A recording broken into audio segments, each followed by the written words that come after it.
오늘은 창세기 7장으로 갑니다. 오늘 1절에서 5절까지 말씀을 보겠습니다. 제7장. 여호와께서 노아에게 이르시되 너와 내 온 집은 방주로 들어가라. 이 세대에서 내가 내 앞에 의로움을 내가 보았음이니라.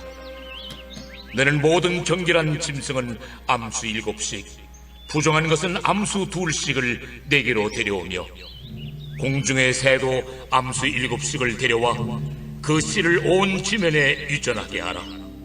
지금부터 7일이면은 내가 40죄를 땅에 비를 내려 내가 지은 모든 생물을 지면에서 쓸어버리리라.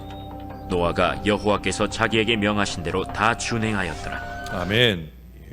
이 7장에는 노아의 홍수가 있기 일주일 전부터의 일이 기록되기 시작하여 이제 홍수로 거기 22절 말씀처럼 육지에 있어 그 코에 생명의 기운에 숨이 있는 것은 다 죽었더라. 다 죽는 것까지 기록이 되어 있어요.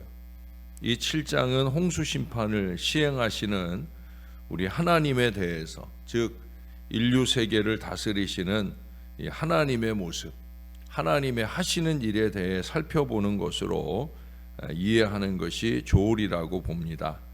먼저 1절을 보시면 하나님께서 노아에게 이르시기를 너와 내 온 집은 방주로 들어가라. 이 세대에서 내가 내 앞에 의로움을 내가 보았음이니라.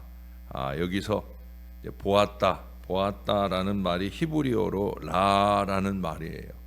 이 말은 그냥 단순히 보기만 하는 게 아니라 인정했다, 인정하다라는 의미가 있습니다. 사실 노아는 불완전한 존재로 타락한 인간들 중 한 사람이죠. 그 서대훈 목사님이 지으신 너 하나님의 사람아라는 책에 보면은 이 노아의 인간적인 연약성을 잘 묘사해 주고 있어요. 실제로 노아는 5장 32절에 보면은 그 당시 보통 자녀 출산 나이가 100세를 전후해서 이루어지는데, 근데 그때를 훨씬 넘긴 500세가 돼서야 자녀를 보게 되는 인간적인 육신적인 결함도 가지고 있는 사람이에요. 물론 저는 이게 그냥 노아의 육신적인 결함으로만 보지 않고 하나님의 섭리라고 저는 생각을 합니다. 왜냐하면 뒤에서도 얘기하겠지만 6장 3절에 거기 120년에 대한 얘기가 나오잖아요. 120년 얘기는 두 가지로 봅니다. 신학자들 중에는 이때부터 하나님이 인간의 수명을 120년으로 제한한, 우리도 그냥 단순하게 읽으면 그렇게 이해하기가 좋잖아요. 근데 사실은 그 이후에도 노아를 비롯해서 그 이후에도 족장사 시대로 넘어가도 120년을 훌쩍 넘긴 시대를 살잖아요. 그런 걸 보면은 단순히 120년만은 아니겠다. 그래서 이제 또 다른 신학자들, 또 목사님들 중에는 그 120년이 이 노아가 방주를 짓는 시기, 그냥 방주를 짓는 시기가 오래 걸렸다라는 의미만 아니라 이제 하나님이 심판을 유예하시고 기다려주시는 120년으로 보기도 합니다. 자, 그런다고 하면 노아가 500세에 자식을 낳았어요. 그렇게 낳기 시작했다고 하면 방주를 짓기 시작할 때는 자식들이 없는 거죠. 이 자식이 생기고 난 뒤에 사람의 마음과 자식이 생기기 전에 사람의 마음이 달라요. 아무래도 처자식이 생기게 되어지면 거기에 더 우선권을 두는 어리석음을 범할 때가 많이 있어요. 목사들 중에도, 목회자들 중에도 하나님이냐 처자식이냐 하면 처자식의 일이 먼저지 하나님의 일이 먼저가 아닌 그런 사람들을 얼마든지 많이 봅니다. 그래서 하나님께서 노아에게는 늦게 자식을 주신 것 같아요. 방주를 짓기 시작하는, 여기 24절에도 24절에 5절에도 다시 한번 6장 22절에 있었던 말씀을 또 이렇게 적고 있잖아요. 여호와께서 자기에게 명하신 대로 다 준행할 수 있는 이 마음을 노아가 실천할 수 있도록 하기 위해 자식을 좀 늦게 주신 게 아닌가, 저는 그렇게 생각을 하고 싶어요. 근데 어떻든지 간에 그만큼 노아는 육신적으로 우리랑 똑같이 부족한 인간이라는 거죠. 바울 같은 위대한 신앙인도 자신을 죄인 중에 괴수라고 그렇게 고백했듯이 당세의 완전한 자요 하나님과 동행하는 노아 역시도 죄인 아담의 후손으로서 죄인 중 한 사람이라는 거예요. 그러나 중요한 것은 뭐예요? 여기 1절에 보면은 그런 말을 적잖아요. 내 앞에 하나님 보시기, 우리가 코람데오 한다는 건 하나님 보시기에 좋게 산다는 의미만 아니에요. 사람의 시선을 의식하지 않고 하나님 앞에서 하나님 보실 때 충성과 진실. 오늘 아침에 숙제 잘 하고 오셨나 몰라요. 충성과 진실, 이 믿음으로 사느냐 하는 거예요. 노아는 그랬다는 거죠.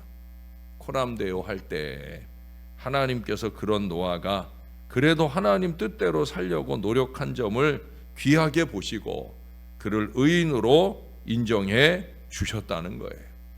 로마서 3장 23절에 보면 모든 사람이 죄를 범하였음에 하나님의 영광에 이르지 못했지만은 그래도 하나님께서만이 의롭다 인정해 주시면 그러면 죄인은 더 이상 죄의 종이 아닌 의의 종이 되는 거예요. 영원한 천국 갈 보장을 받고 살게 되는 거예요. 내가 회개함으로 맘대로 의인의 자리에 가는 것이 아닙니다. 전적인, 우리가 좀 전에 찬양으로 고백한 대로 제가 찬송을 바꾸게 된 이유도 이게 이제 제가 한 주 전에 이제 본문과 찬송, 본문은 이미 설교가 다 준비되어 있으니까 이제 본문을 쭉 올려놓고 그 설교한 거를 한번 읽으면서 이제 찬송가를 정하는데 뒷부분의 내용으로만 보면은 208장, 210장을 불러야 되는데 그보다는 이 304장, 305장으로 이 하나님의 은혜 이걸 좀 우리가 고백하고 예배하는 게 좋을 것 같은 마음을 하나님이 자꾸 주시더라고요. 전적인 하나님의 은혜, 나를 창세전에 택하시고 부르신 그 은혜로 예수 그리스도의 보혈의 공로로 내가 칭의와 내가 구원의 은혜를 입게 되었더라 하는 거예요. 늘 겸손한 감사의 찬송으로, 감사의 신앙으로 몸둘 바 몰라 하며 우리가 하나님 앞에 나올 수 있어야 된다는 거예요. 제가 시작 기도에서도 기도했지만 우리가 아무리 대단한 헌신을 했어도 늘 부족하다 하는 마음으로 또 한 번 더 하나님이 영광 받으실 최선의 헌신을 드려야 된다는 거예요.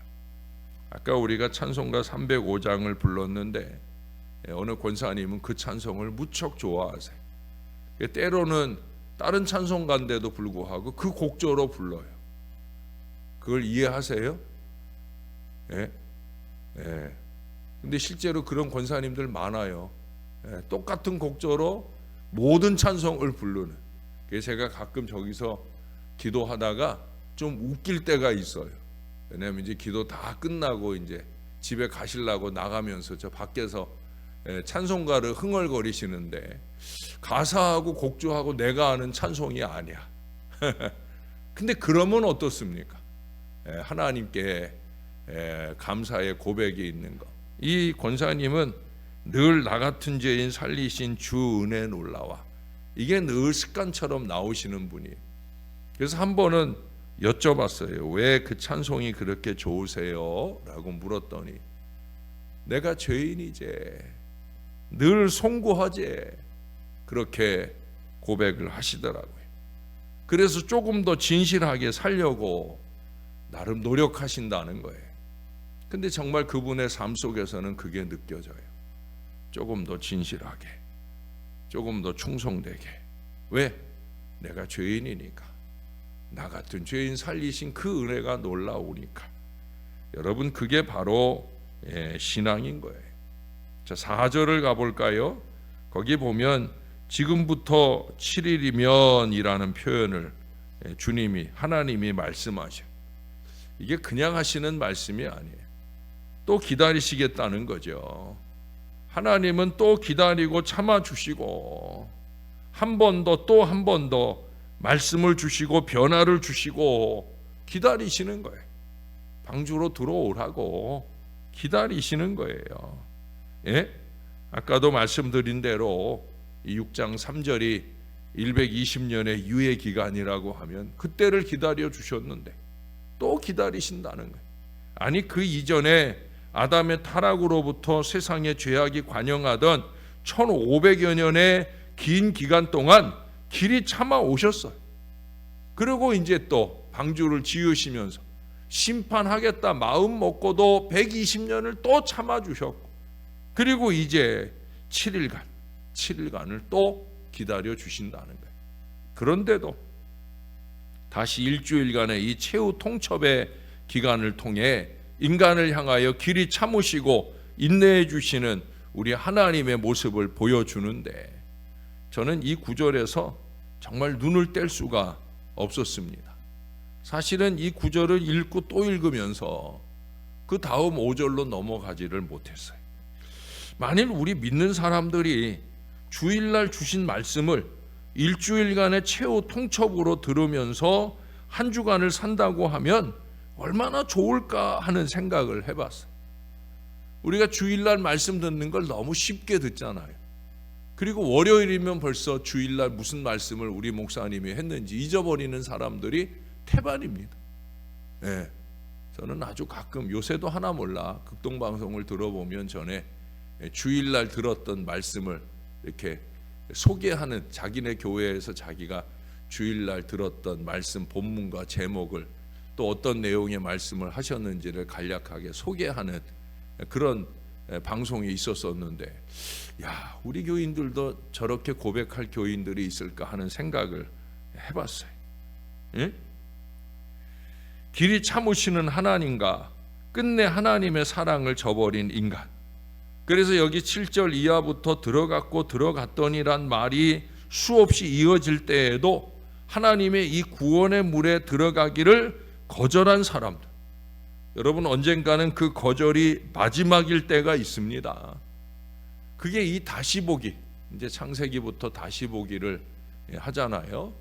이 다시 보기를 하면서 이번 주간에도 지금 이 7장 1절에서 5절을 내일도 보고 모레도 보고 이렇게 반복 상고가 많은 이유가 바로 그런 게 아닐까. 한번 말했는데도 정신을 못 차리고 또 말씀하셔도 정신을 못 차리고, 어쩌면 우리가 그렇게 자꾸 사니까 같은 본문으로 이렇게도 말해보시고 저렇게도 말해보시고, 어떻게 보면 아둔한 저의 머릿속에서 하나님께서 끊임없이 말씀을 풀어내시는 그 이유가 여기에 있는 건 아닐까.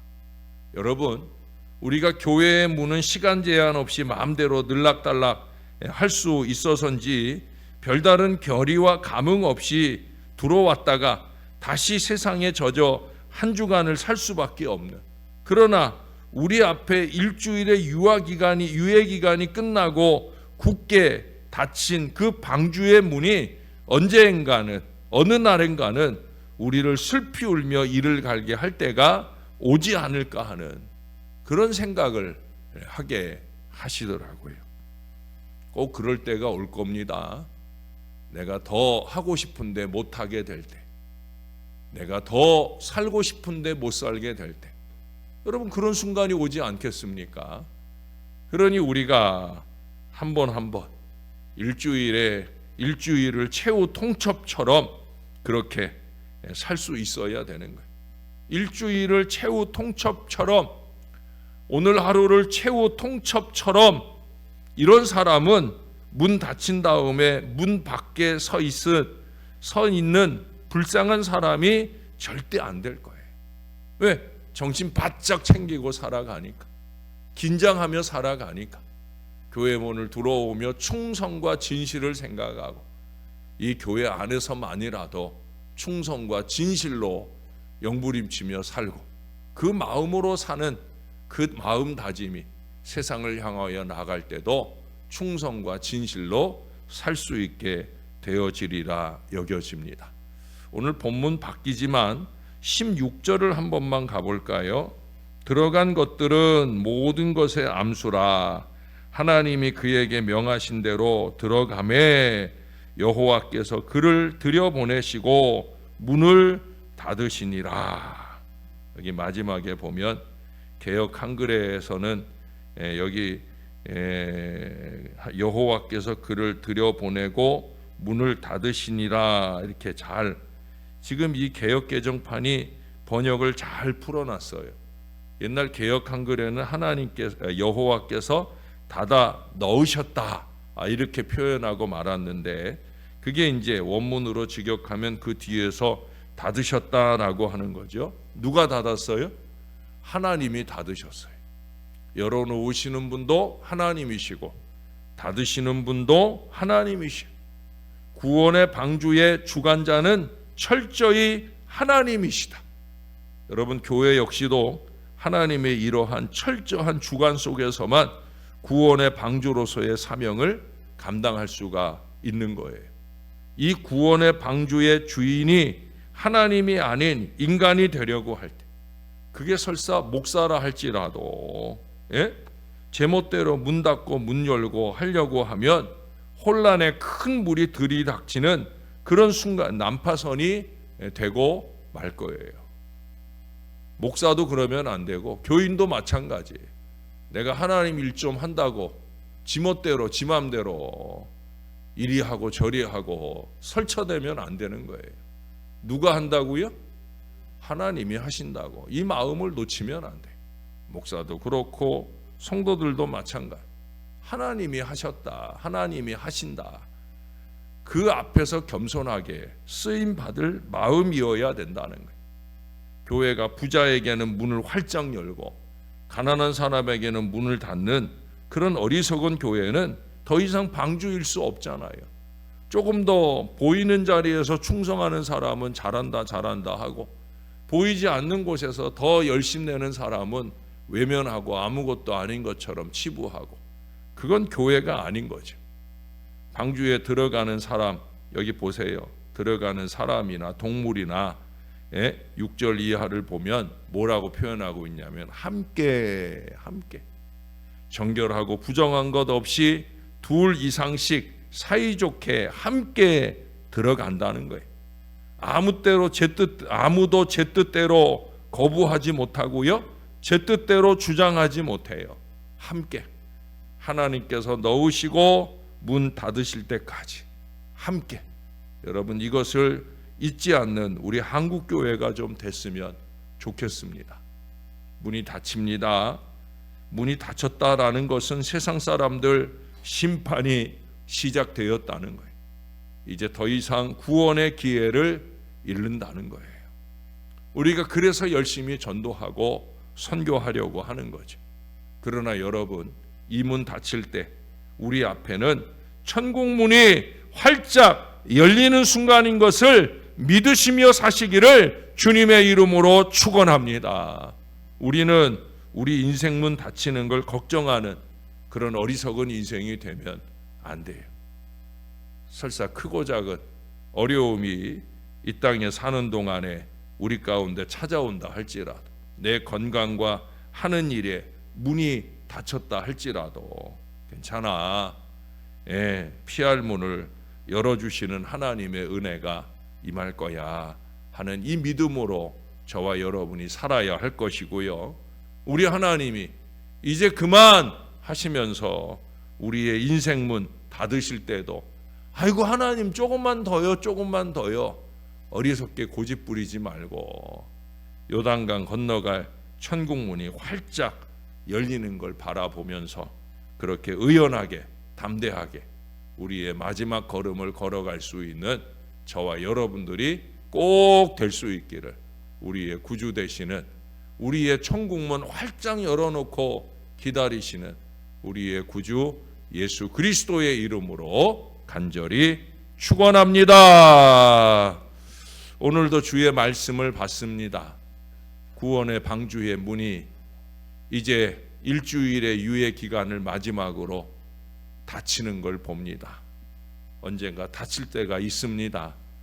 더 이상 우리가 헌신하고 싶어도 할 수 없는 때가 있고, 더 이상 더 살고 싶어도 이 땅에 이 죄 많은 인생을 벗어 던지고 요단강 건너가 천국에 이르러야 할 때가 있습니다.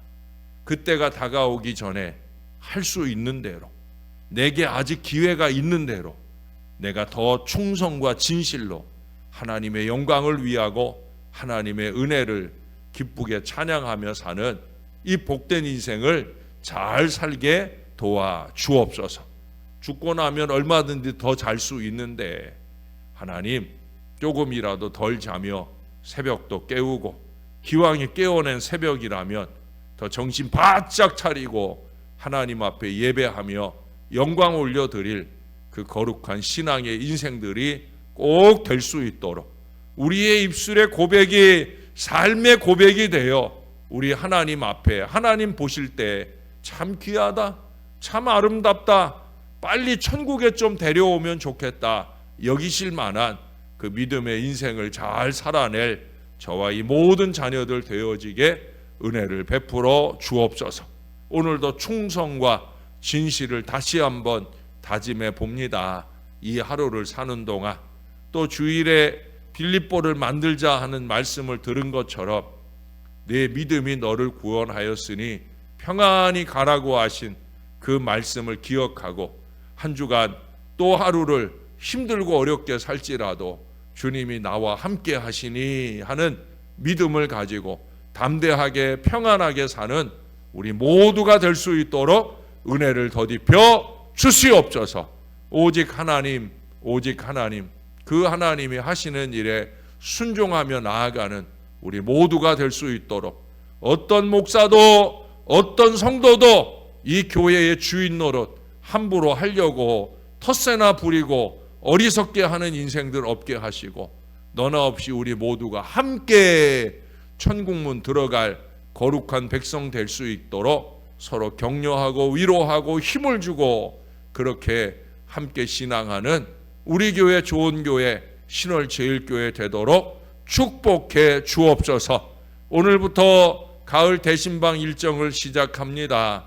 좀 늦음막히 시작한 신방이지만 바쁘게 이 한 달여 동안 신방 되어지는 모든 시간 동안 목회자들이나 또 리더 헬퍼들에게도 건강을 주시고 신방을 받는 가정에 그 장막문이 활짝 열릴 때 하늘의 복이 충만히 임하는 놀라운 은혜가 더 넘치고 또 넘치도록 역사를 더하여 주옵소서. 주님이 꼭 붙들어 주셔서 각 가정마다 예비하신 복과 말씀을 주시고 우리 하나님의 은혜 안에 더 힘있는 신앙의 역사를 열어갈 수 있도록 은혜를 더딥혀 주옵소서. 감사합니다. 참 감사합니다. 예수님의 이름으로 기도합니다. 아멘.